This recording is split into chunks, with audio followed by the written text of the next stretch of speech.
Queridos irmãos, o nosso Saravá fraterno, imaginem 43º episódio do projeto Conversa Franca de Umbanda e o terceiro falando de entidades e falanges.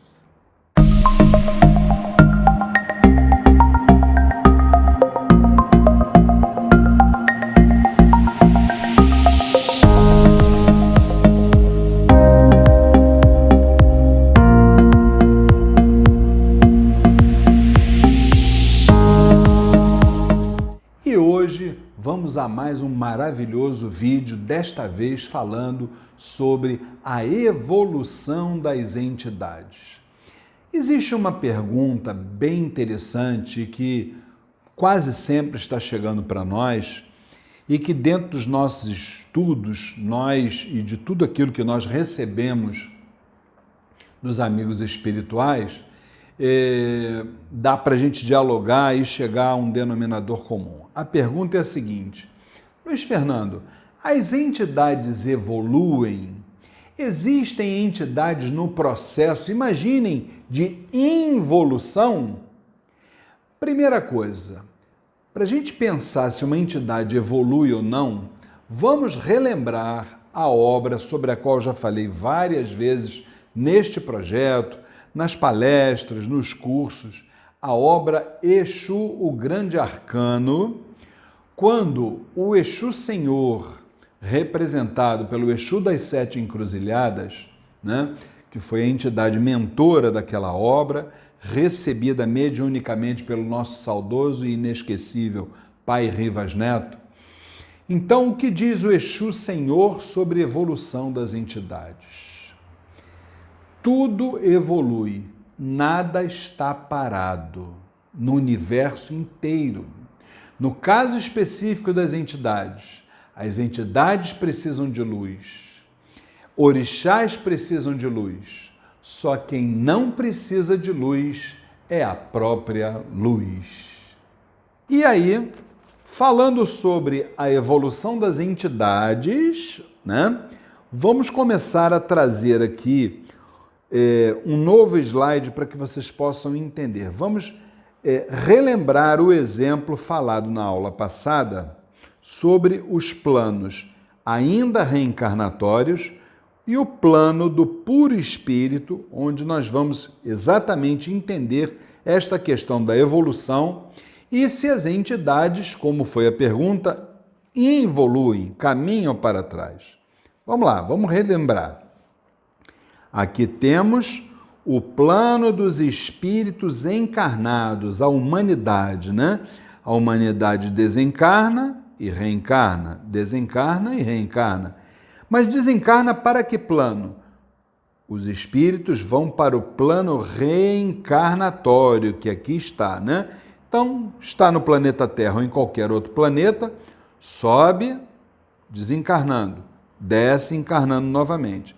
Até que nós cheguemos a um padrão vibratório do tipo, o exemplo é o mesmo, Chico Xavier, Madre Teresa de Calcutá, entre outras figuras alquimistas, grandes expoentes da espiritualidade superior. A partir do momento que deixamos nossos karmas de lado, do plano reencarnatório, assumimos então o plano do puro espírito. Então, coloquei aqui nessa primeira, vamos dizer, no primeiro degrau dessa grande pirâmide, Quando nós estamos falando de evolução de entidades, aí as coisas funcionam também de baixo para cima, Na grande pirâmide espiritual.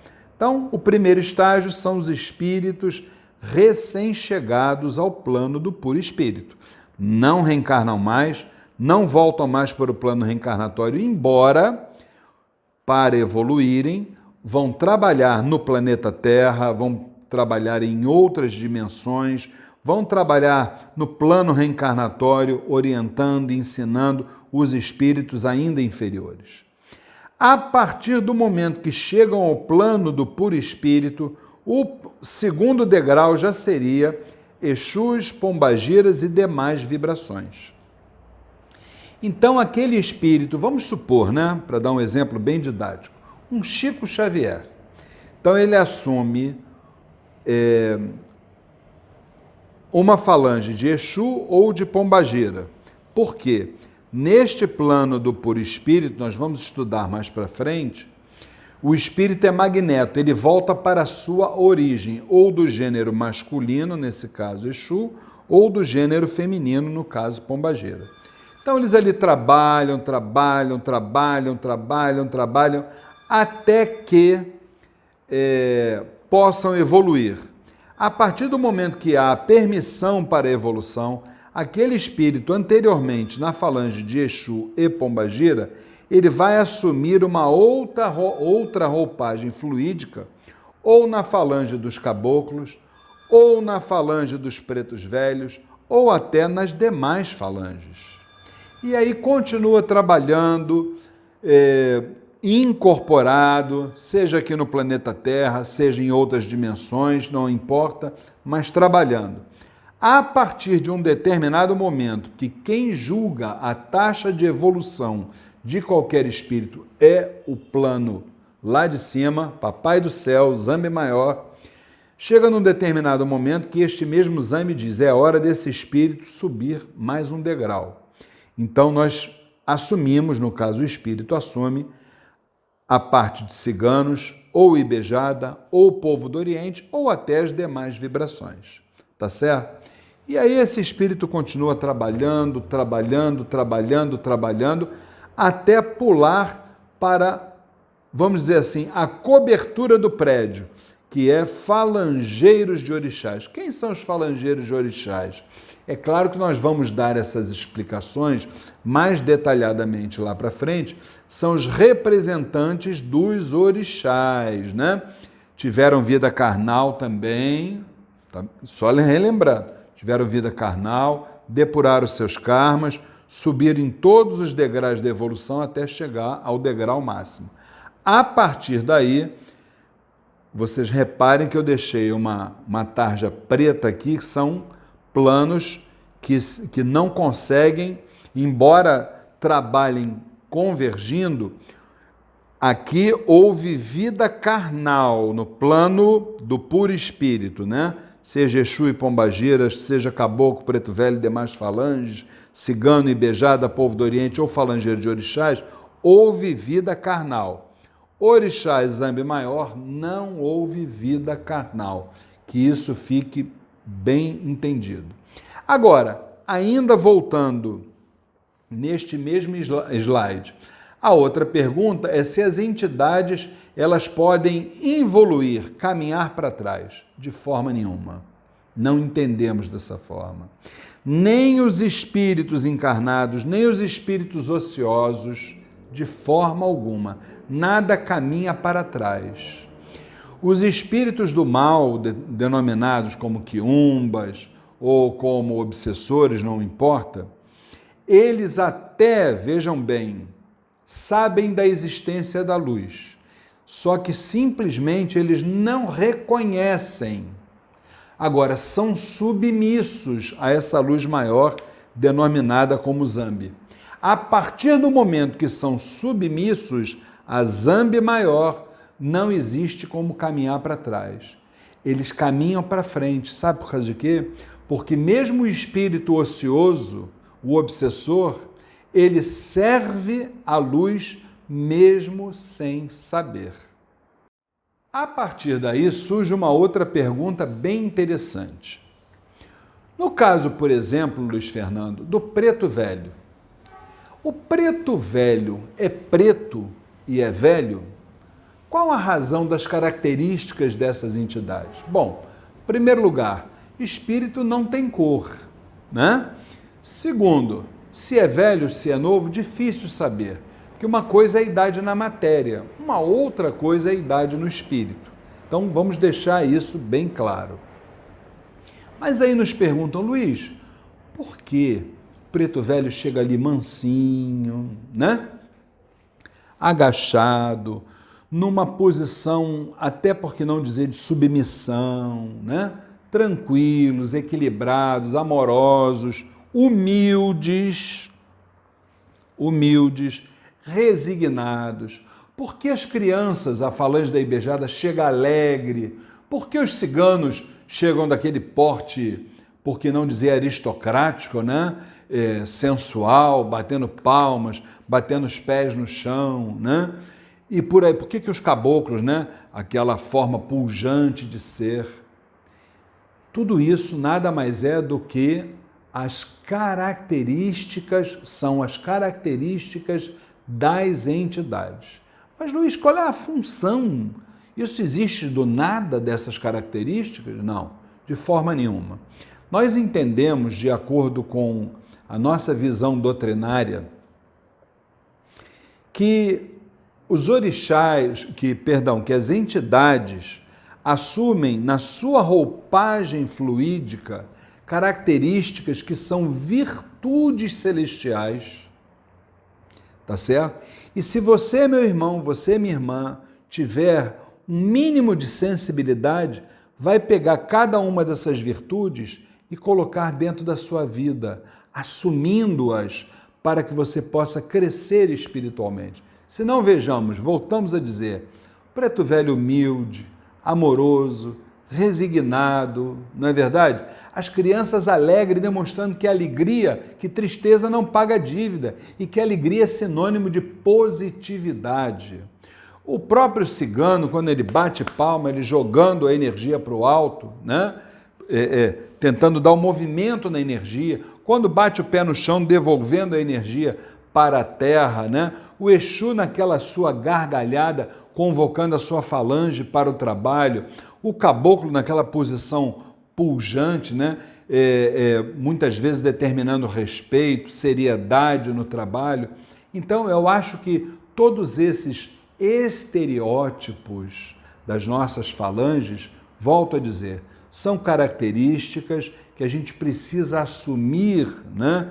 Nas nossas jornadas planetárias, nas nossas jornadas reencarnatórias, porque a partir daí, certamente nós estaremos crescendo espiritualmente. Um outro assunto que eu também queria trazer para vocês hoje, o que é vibração de comando de uma falange, né? Vamos lá. Gosto de citar o ponto de Oxóssi com os caboclos, né? Naquela estrada de areia, lá onde a lua clareou, todos os caboclos pararam para ver a procissão de São Sebastião. Então, o que acontece, gente? Toda falange de Umbanda tem uma vibração de comando, tá certo? Nós vamos trazer cada uma dessas vibrações de comando quando a gente entrar nas características das falanges. Mas, por exemplo, Oxóssi caboclos, é claro que é Oxóssi, né? Preto velho, Omulu, Nanã, tudo isso nós vamos trazer, mas isso é uma vibração de comando. Um outro tema é o que se denomina como vibração originária, aí não da falange, mas de uma entidade. O que é a vibração originária de uma entidade? Nada mais é do que o orixá que está atrelado àquela entidade ali trabalhando. E como se descobre isso, Luiz Fernando? Através do ponto riscado. É no ponto riscado que a gente consegue, com certeza, entender. É claro que essa questão de ponto riscado vamos trazer um pouco mais para frente, né? Mas dentro da nossa vibração, da nossa orientação doutrinária, os caboclos são sempre, e vamos fundamentar isso mais para frente para vocês, tá? Os caboclos são sempre a vibração de Ogum, de Xangô, de Oxóssi ou de Omulu. Um outro exemplo também das caboclas, sempre Inhaçã, Iemanjá, Oxum e Nanã, e por aí vai. Então, essa vibração originária, ela é identificada no ponto riscado. E esse ponto riscado, na verdade, é a carteira de identidade de uma entidade.